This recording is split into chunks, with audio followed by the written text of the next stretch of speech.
This is the 2018-2019 Panini Prism Luka Doncic rookie card. 38,000 of these cards have been graded by PSA, and as of today, 20,000 of them have gotten a PSA 10 grade. How many total copies of this card were printed? And are you overpaying for this card because this is the new junk wax era? Did this card break the sports card market? Let's find out this week on EDI Sports Show.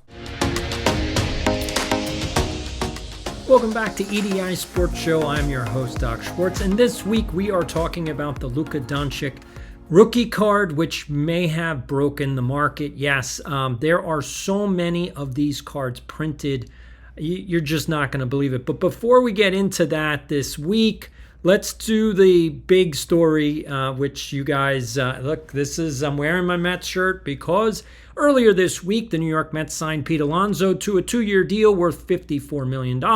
Yes, he is going to get $30 million plus $10 million in bonuses. I have no idea what the bonuses are for. Hopefully it's that if Pete hits 50 homers, he'll get another 10 mil because he would deserve it. But he's only going to get $20 million in the second year if he opts in, if he decides to opt out. I don't know. He really screwed the pooch on this one. Alonso, you bet on yourself. You made a mistake. Look, hey, people make mistakes, but I'm glad that he's back with the Mets. Honestly, I think, and we're going to get into the Doncic trade and the card in 2 seconds, but what I want everybody who's watching this show know is, so this is the show for people who love sports and sports cards. So if you love sports and sports cards, you should hit the subscribe button as well as the like button, because that lets the AI bot of YouTube know you should push this out. So anyway, let's get back to this deal. So the Mets now have a lineup that possibly can hit 200 homers this year. And I know you're probably going, wait a minute, 200 homers? That's a lot of homers. Well, yeah, we got Soto, so if he hits 40, if Lindor hits 30, let's say Alonso hits 40, Vientos hits 30, and Alvarez hits 20, well, that's 160 homers. The rest of the lineup just needs to put in 40, and that's 200. So if any one of these players hits more than that, and you get more production out of the rest of the lineup, remember, they have McNeil, who had a really off year last year. The Mets might hit more than 200 homers. I mean, this is a formidable lineup. And so I'm not saying that they're odds-on favorite to win the pennant. They're not. You still have to go through the Dodgers. So who knows? Mets need to get a lot of good pitching, and they need a bullpen that works. But this is really good news for Mets fans, and so I'm excited. Anyway, let's get back to this deal, which is the Luka Doncic for Anthony Davis swap, and why that I'm saying that basically this market may be broken. So for those of you that don't know, there are a ton of these cards printed. There was a lot of concern over the junk wax era and basically the overprinting of cards and like, oh my God, every rookie was overprinted. And, there's rumors that the 1989 Ken Griffey Jr. card has 4 million copies out there.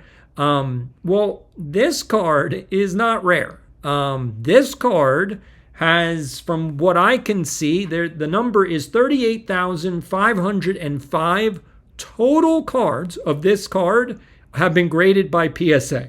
Now, there haven't been that many graded by SGC, less than 1,000.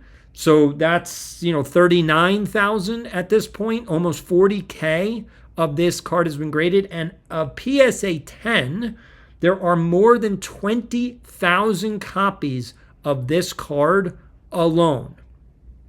And for those of you that don't know, this card used to sell for over $1,000. So a lot of people bought it for over $1,000, and it is worth now around $200, to which I'm not even quite sure it's worth $200. Now, here's why this is important, because this trade is starting to get people really excited. And why are they getting excited? Because they think that if Luka is now on the Lakers, that rookie card will go up in value by 10x.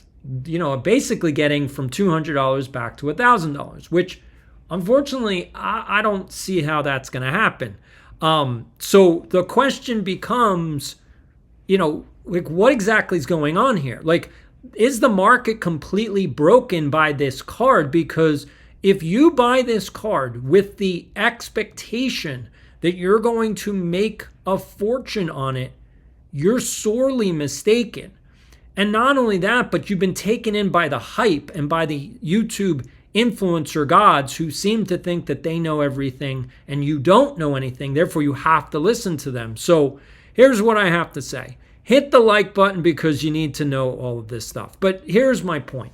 My point is that this trade will only prove one thing. Well, it will prove two things. The first thing, it'll prove whether Anthony Davis is a top 3 NBA player. If the Dallas Mavericks can get to the finals and win a championship with Anthony Davis, you have to say that AD is literally one of the top 3 NBA players in the league right now. You have to say that. Now, here's the real question. If LeBron and Luka cannot get to the finals and cannot win a championship, isn't it time to get out the signs and start protesting over in LA and say it's time for LeBron to retire? Isn't that it's time for LeBron to retire? Get your signs, put them out, get your poster tag, make all your Laker logos and say, LeBron, it's time for you to go.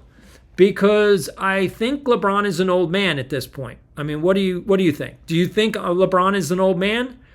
Put your comments down below because I want to know. Remember, this is the channel for sports and sports cards. This card has literally broken the market.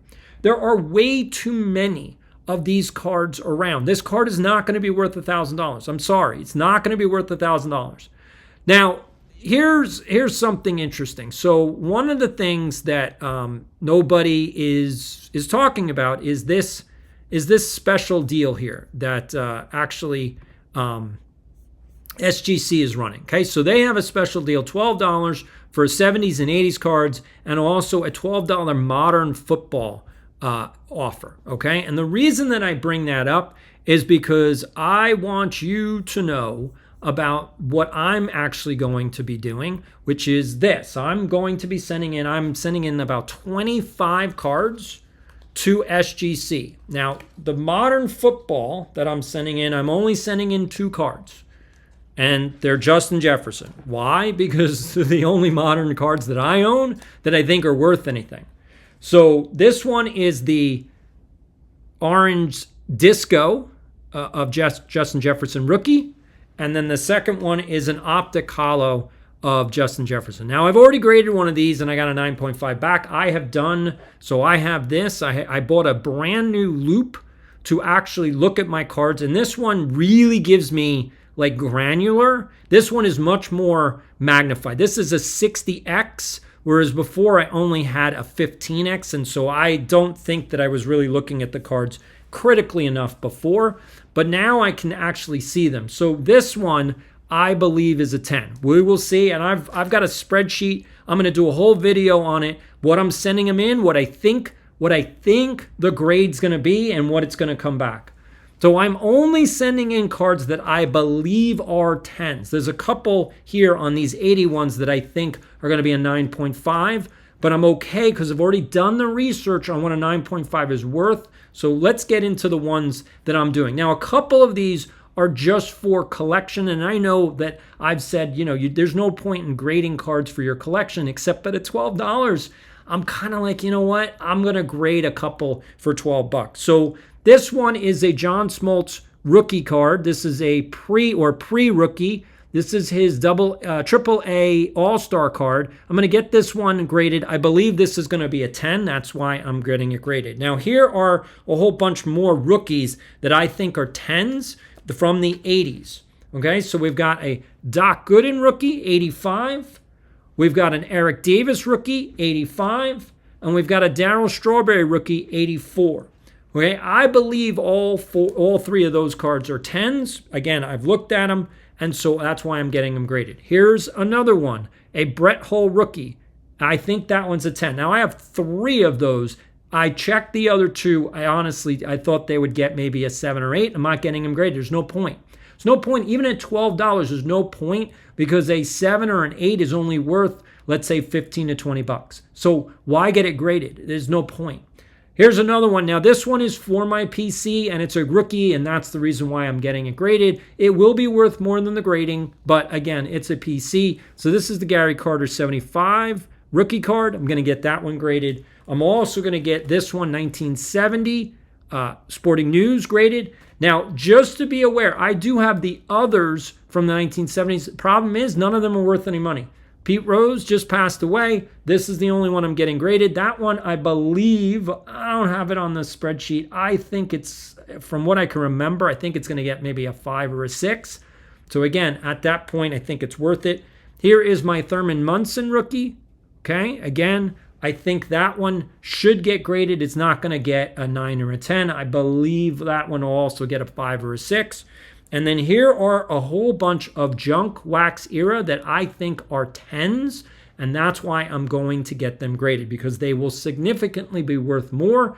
And once, if I sell them, which I'm probably going to do, then I can let the other ungraded ones go for whatever. I don't really care. I've already made so much more money out of the whole grading process, so it doesn't matter to me. And that's my point, is that you want to be able to just sell your stuff. You want to get the most value you can, but the ungraded ones, and I have 30 ungraded of these cards, so just be aware. So here we go. So here it is. It is the 1987 Barry Bonds card. Now, this is the rookie card. I'm going to also show the 86 tops traded, so that's the rookie card. I don't know. You have to decide.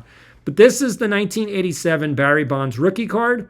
And so I have 5 of them that I have seen. 1, 2, 3, 4, 5. Okay. So there are 5 of them that I believe are all 10s. Okay. And so as a 10, these are worth around 150 bucks each. So at $12 to get them graded, that makes sense. Again, this is the channel for sports and sports cards. Now here we go. 1, 2, 3, 4, 5. I got 5 more of the 86 Barry Bonds card. Again, these are all 10s from what I can tell using this. So that's my point, is you really have to look at, it's not just corners, it's not just edges, it's not just overall look of the card. You have to check the surface. You have to check the centering. I went through, I have like 60 of these cards. I went through and I put them out and I laid them out basically and just said like, okay, hold on a sec. Like I laid them out and said, are these centered? And most of them, which anybody that ever collected junk wax knows, most cards from 85, 86, 87, 88, 89 are off-centered. They're off-cut. They did not have a lot of manufacturing quality controls.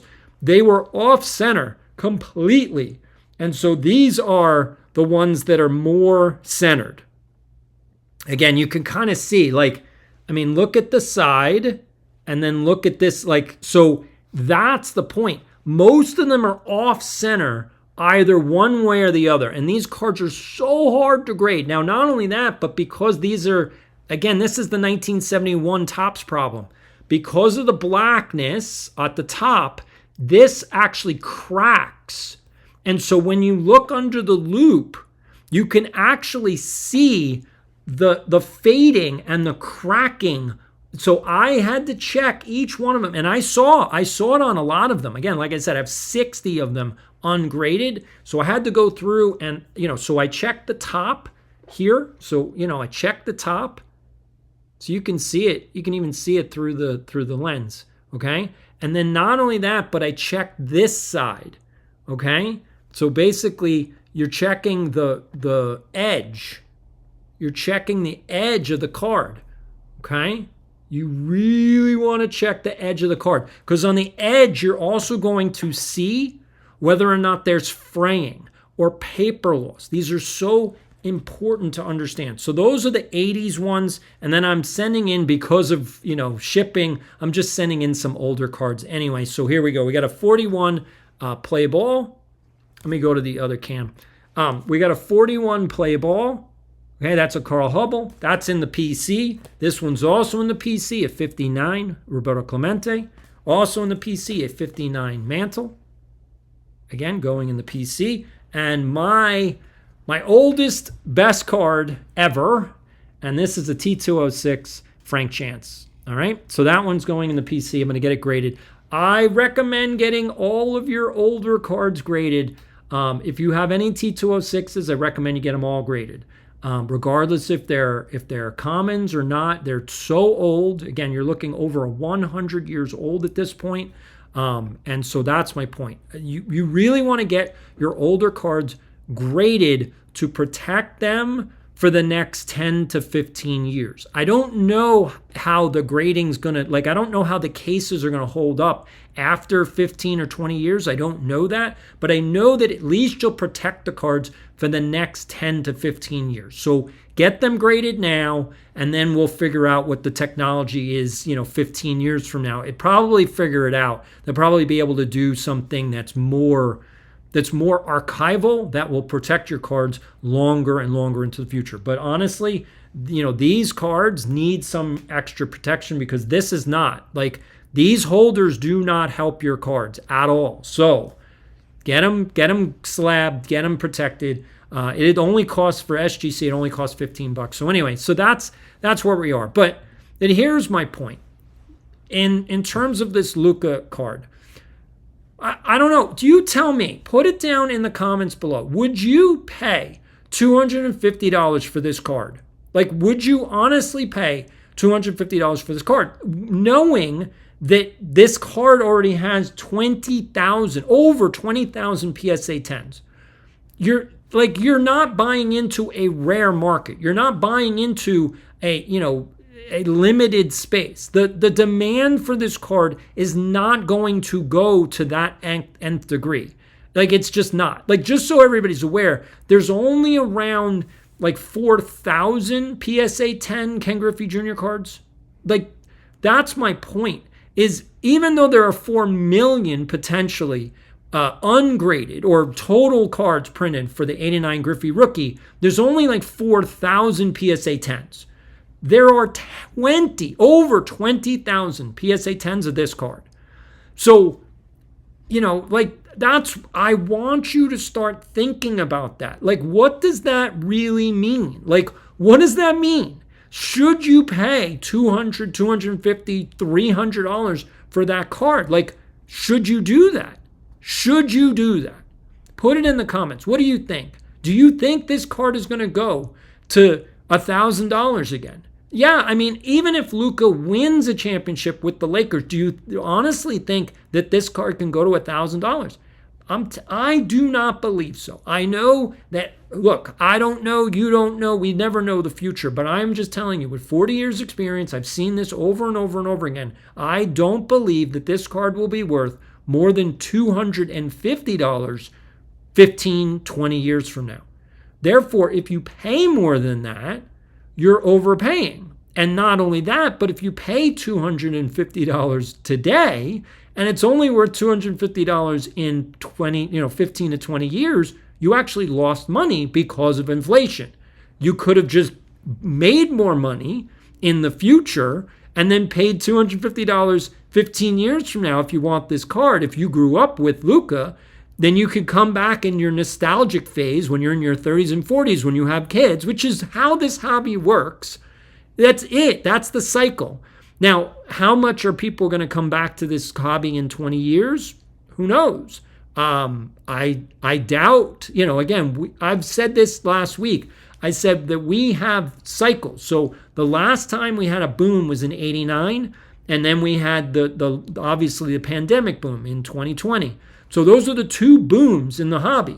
So when's the next one going to come? Well, the next one's going to come in 2050 or 2055, within that time frame. So as long as you go buy cards in 2040, you're going to be fine. That's what you have to start. I know that's kind of weird to think about. Do I really need to think about buying, do I have to think about the sports card hobby as something from now till 2040? I mean, it's 2025. We're 5 years away from 2030. Like, that's a long time to think. And I know that's weird for people to kind of like, is that how you think about the hobby? And to be honest, sometimes I do. Sometimes I think about it like, where are we within the history of the hobby? Where are we within the market? Is the market going up? Is the market going down? And because you have to really think about that, I mean, you have to really, understand, like, is the market going up or down? And the truth is that the market is, the market's going down. The market is going down. It is what it is. Like, I know that upsets a lot of people, but I mean, it has to go down. It went up so much. It went up so much. And so this is the point. It went up too much. It has to come back down. This card is legit what broke the market again. I mean, over 38,000 graded to over 20,000 PSA 10s. I'm sorry. If you own a PSA 10 of this card, now what do the parallels do? Yeah, maybe the Prism Silver. I still don't even think the Prism Silver should be worth what it's worth. Again, some people may want it. If that's what you want, if that's what you want to spend your money on, then buy it. But I'm telling you, you're not going to get your return on investment that you think you're going to get. Will it be worth money in the future? I'm telling you right now, I think this card that you're looking at right here, I think this card is going to be worth 200 and 250 in the future. So is it worth nothing? No. Is it worth $1,000? No. The point being is it's going to be worth 200 and 250, in my opinion, based on my experience, in the future. Therefore, if you spend 200 and 250 right now, that's where it is. That's where it's going to stay. Now, you may get a pop at some point. Yes, if Luka wins a championship, yeah, people might go crazy and be like, I want to buy it. And it goes to 400 or 500. And yes, you should sell it at that point because you could pick it back up on the back end because of the fact there's over 20,000 of these already graded. And if he wins a championship, people are going to start sending in more, which means that this pop count will balloon to maybe 25 or 26,000 on the PSA 10s. I mean, 26,000 PSA 10s, like, you have to be kidding me. So in one sense, it's good that everybody gets cards graded, in one sense. And then in another sense, you actually have transparency now because you know how many cards, oh, this isn't a rare card. Like, if I'm looking at this card, this is a rare card. I don't know how many cards there are. Like, that's the thing. There's zero transparency in this hobby. You do not know how many of these are out there. You don't know. You don't know how many were printed, and you don't know how many were out there. You don't know how many Mickey Mantle 59s were printed. You don't know, and you don't know how many are out there. So the grading aspect of this does bring some level of transparency. It's unfortunate that we have to pay extra to get that transparency. That's what I don't like about the hobby is, why are we paying extra transparency? Why can't the hobby do that for us? Aren't we paying enough for boxes? If you pay $100 for a wax box, aren't you already paying for transparency? Like, why can't Fanatics just say, look, we're printing 500,000 of these cards. There's 750,000 of these cards. And you obviously know what the numbered cards are. Unfortunately, there's parallels to every single number card. So there's 1 to 25 of the blue. There's 1 to 25 of the purple. 1 to 25 of the red. Well, isn't that already 75 cards? That's 75 of the same card. It's just a different color. So, I mean, I understand that we're losing track of what's happening. But that's my point, is that the hobby's broken. This card may have legit broke the market. I don't know. We'll see. I mean, this trade is a blockbuster deal. There is no doubt about it. This is a blockbuster deal. Luka for Anthony Edwards. I wish both of them the best. I hope that Anthony Edwards and the Dallas Mavericks can win a championship because I really don't like LeBron and I don't like the Lakers, the new Lakers. I like the old Lakers. I like the Showtime Lakers. I was a huge Magic Johnson, James Worthy, Kareem Abdul-Jabbar fan. Like, back in those days, that was a team that was fun to watch. It just was a fun team to watch. I also am from New York, so there was no way I was going to root for the Celtics. But that's my point, is that the new Lakers, the LeBron Lakers, not a fan. So I don't know. What do you think? Put your answer down. Do you think this card broke the market? Would you buy this card, and how much would you buy it for? Now let's get to your viewer comments. All right, it's time to get back to the viewer comments. We didn't do it last week, but we're going to do it this week. And I have a new way of doing this because it takes a ton of effort, people, to do this show, and I'm trying to produce. So there's a concept that I've taught for many, many years. Again, for those of you that don't know, my name is Doc Schwartz, and I was an educator for over 20 years. And one concept that I taught all of my students, all of my teachers, and I ran the largest teacher coaching, training, preparation program in the United States. I coached, trained, mentored over 5,000 teachers. Anyway, this is the concept, the 30-day learning curve. And basically, you should do one new thing each day, learn one new thing each day, and over a 30-year period, you will be so much more adept at whatever you're doing. You'll be an expert. So one of the things that I'm doing is trying to do one new thing on this broadcast, and this is what I've been doing. So I've downloaded OBS. I am now broadcasting the way that I used to do this when I worked in television for ESPN, ABC Sports, HBO. I worked for a whole bunch of different stations. So anyway, this is it. So I'm going to do our comments right here for less editing, and I'm also going to get through them. So here we go. This is from Ragnarok, which I think is a Marvel thing. So anyway, sports cards are the quickest way to put yourself in debt. That is very true. At $300 to $1,200 per hobby box, it's unaffordable. The average buyer is out. Crazy conspiracy. When Skeens blows his arm out in the next 2 years, that one-on-one will be worth $100 at best. All right, so here we go. This is what I want everybody to know. All right, one, I don't think that Paul Skeens is going to throw his arm out. Two, I hope that he doesn't throw his arm out. That would be horrible for baseball. It would be horrible for him. I don't want that to happen. But you're correct. That card is not going to be worth $1 million in the future. And the reason being is because it's not really a rare card.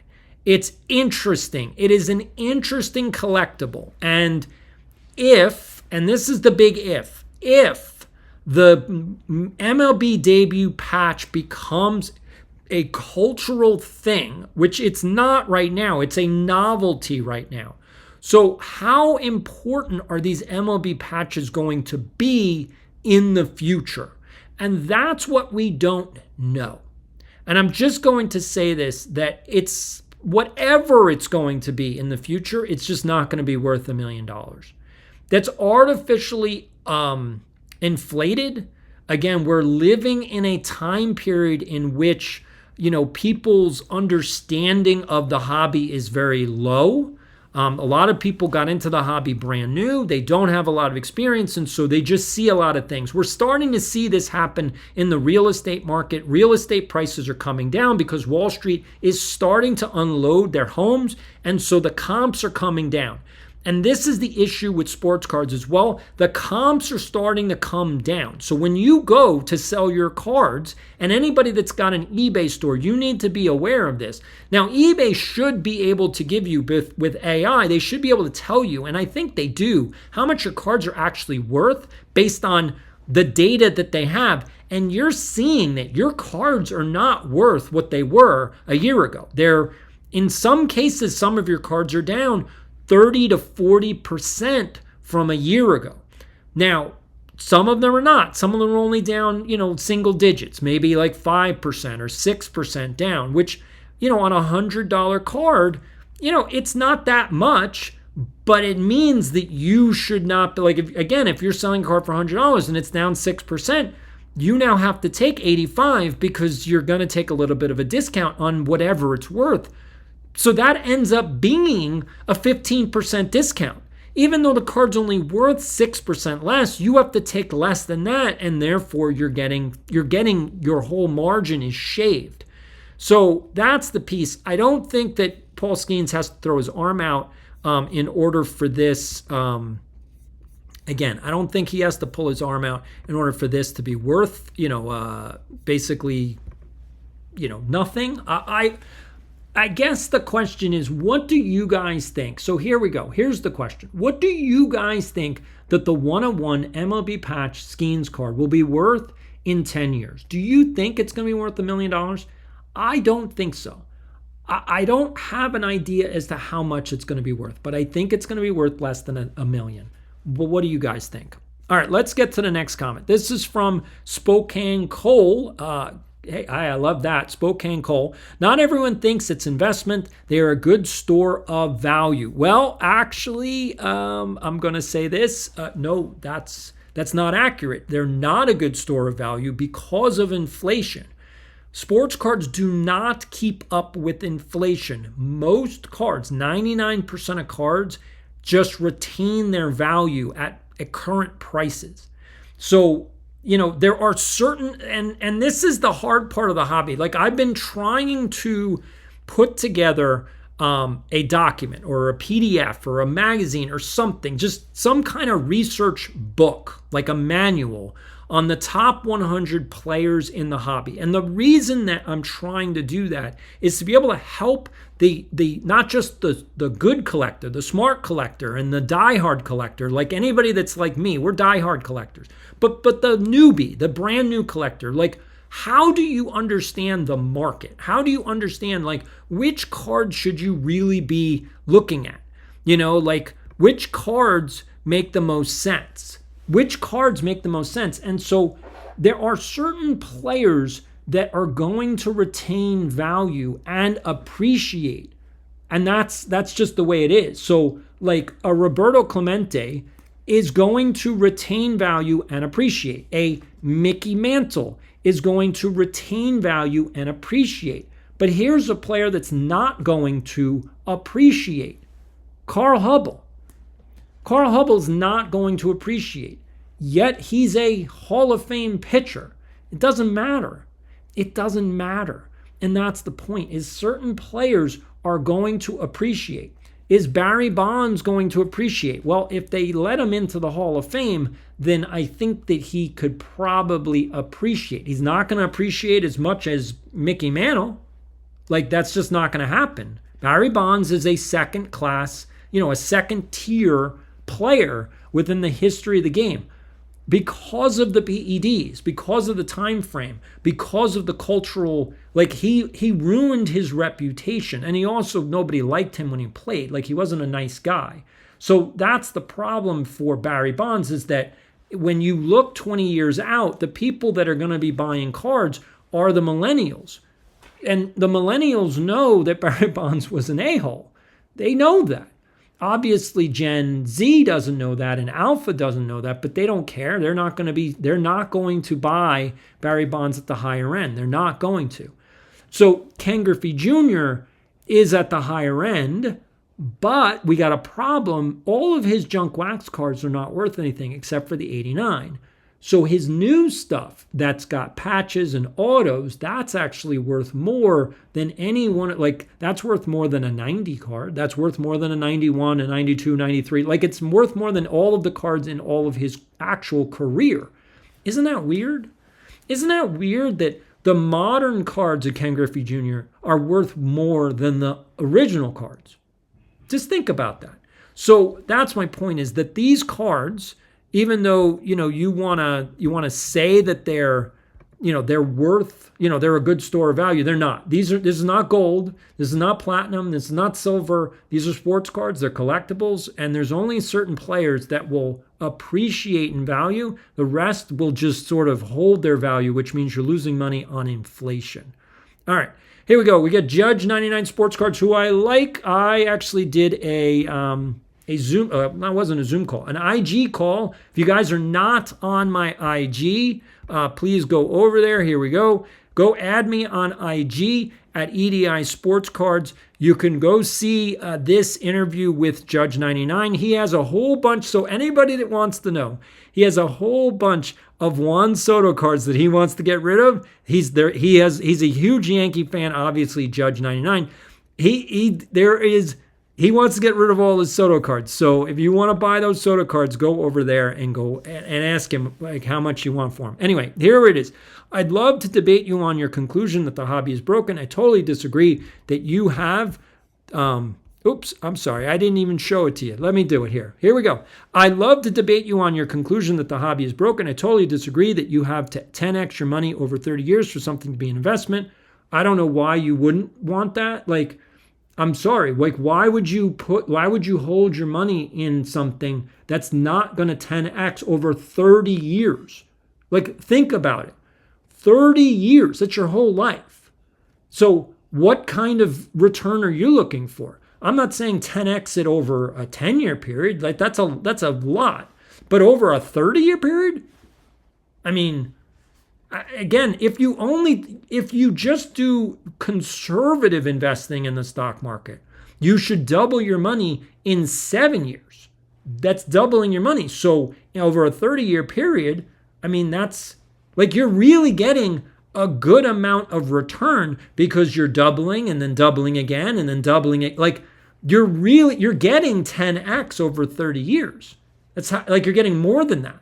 So sports cards to be 10x in 30 years is not as good as the stock market. Just not, which is fine. Again, no problem. You don't want to own stocks. You want to own cards. Okay, that's fine. But if I own this card, what's it going to be worth in 30 years? So if I get this graded, I have it estimated that it will be worth around $71. Okay? So that's my estimate. That's my estimate. $71 for this card when I get it graded. And my point being is that, like, what's it going to be worth in 30 years? So it's worth 71 now, graded, and graded, the same grade, in 30 years, it's probably going to be worth $150. In 30 years, it's going to double. That's inflation. I mean, that's legit inflation. That's it. Like, I didn't make any money. Like, that's just the rate of inflation. Inflation doubles over a 20 to 30 year period, like, except if you have, what we just had is hyperinflation. I know nobody wants to say that, but we had hyperinflation. It went up to 20%. So, like, I mean, I don't know what else to say. Like, you're getting screwed 7 ways to Sunday. So here we go. So let's get back to, let me put it back on. Here we go. All right. So real estate or stocks don't always 10x over 30 years. That's actually not true. Real estate, you're correct. In the new market of real estate, you're correct. But stocks, bonds, and all other investments, you're not correct. Do the math. Do the math. You double every 7 years. You double your money every 7 years. That's just conservative investing. So if you double your money every 7 years, just do the math on it. Like, literally do the math. You'll see. You'll see. All right. Let's see. I am not suggesting anyone should heavily invest in sports cards. They should never be more than 10% of your total investments. Well, that is very good advice. If you're only going to put 10% of what you earn into sports cards, absolutely. I think that that's probably a smart idea. Again, after taxes, not pre-tax. So if you earn $100,000, you should not be spending $10,000 on your cards. It's after taxes. So take out, whatever it is you're paying in taxes. If it's $100,000, you're probably paying like $27,000 in taxes. So that means you have $73,000 in earned income. So, or a take-home income. So you should only spend $7,000 on cards in a given year at max. And I think that that's probably too much anyway. I think if you only earn $100,000, you shouldn't pay more than $5,000 per year on cards. I think $5,000 it should be your max. Again, because I think you're putting too much money into cards. They should, all right, and you are 100% correct that you should buy cards you like and want to collect, with the value being secondary building a PC. Well, yeah, I mean, otherwise, why are you doing this? But I think saying the hobby is broken is a little hyperbolic. This is a growing market, and cards and values will go up and down, but not go away. So One, I appreciate what you're saying, Judge. I appreciate it. You make a lot of sense. Your sense of hyperbolic is accurate, but not accurate in the way that you're trying to say it is. Like, the hobby is going to go up and down. That is just that's the way any market goes. This is a collectible. This is a market. So the market's going to go up. It's going to go down. Certain players are going to go up. Certain players are going to go down. Overall, and this is the message. I'm talking about overall. The overall hobby is going down. The value of the hobby. Again, there's different segments you have to think. Like, how many eyeballs are on the hobby now? Well, there are more eyeballs on the hobby today than there were 5 years ago. Absolutely. But there are more people leaving the hobby today than there were 5 years ago. And you can't argue with that. Not only do you have all the baby boomers that are just giving away their cards, so all of them are gone. Like, I need that to be clear. One big major buyer in the market is gone. The baby boomers are no longer buying these cards. And so I think people need to be really, really critical when they think about the market. Wait a minute, is it going up or down? Hold on. The people that boosted the hobby the first time, they're not buying cards anymore.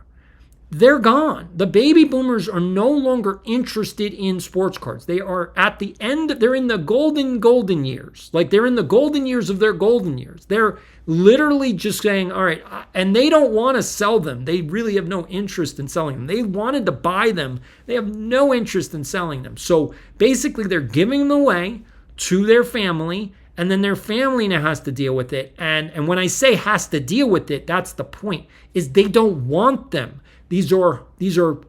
There's bulk. These are collectibles that they don't want to collect. Therefore, it's a hoard. They're like, what am I doing? Like, all right, how much are these worth? I see it on Reddit every single day. Everyone is asking the same question. I think these cards are worth a lot of money. And it's like, well, they're worth something, but they're not worth a lot of money unless you think a couple grand is a lot of money. Like, I mean, and I don't know about you guys. Do you guys think that a couple grand is worth a lot of money? Like, I saw an IG the other day from Sportscard Radio, and it was brilliant. I mean, they don't do a lot of content anymore, but it was brilliant. And what they said was basically like, all of you guys don't have a weird sense of what's worth money.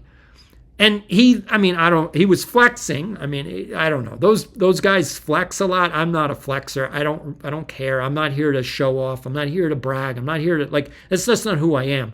But he was showing he's got like 3 or 4 Rolexes, and he spent like $50K on one of them. And I'm like, I would never spend $50,000 on a watch. Like, I'm the kind of guy, like, I am not pretentious. I am the opposite of pretension.